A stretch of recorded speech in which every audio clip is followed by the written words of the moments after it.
আজ রান্না করলাম জ্যান্ত চারাপোনা মাছের ঝোল আলু আর পেঁপে দিয়ে। চলো রান্নাটা কিভাবে করলাম দেখো। তেলটা গরম হয়ে গেছে, এবার আমি মাছগুলো প্রথমে ভেজে নেব। মাছগুলো ভেজে নেব।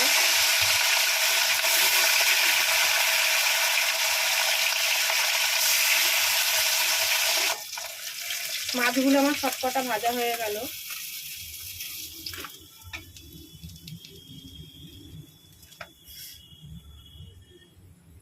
তেলটা গরমই আছে, আমি একটু সাদা জিরে ফোড়ন দিয়ে দিলাম।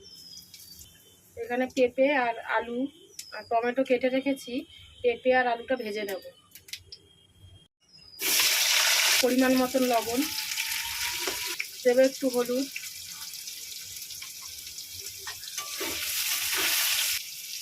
একটু জিরের গুঁড়ো দেবো,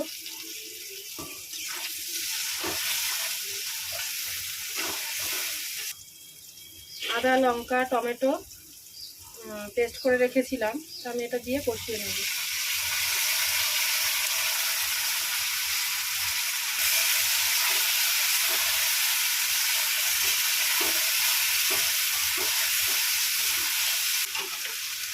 টমেটোটা কেটে রেখেছিলাম, দিয়ে দিলাম।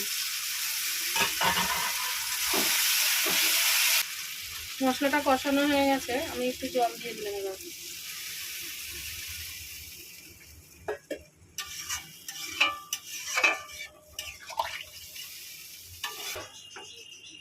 মাছের ঝোলটা হয়ে গেছে, আলুগুলো সেদ্ধ হয়ে গেছে, মাছগুলো দিয়ে দিলাম।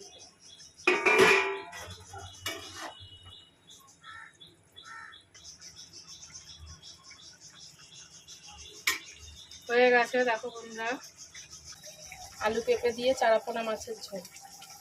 রাখছি বন্ধুরা, সবাই ভালো থেকো, সুস্থ থেকো।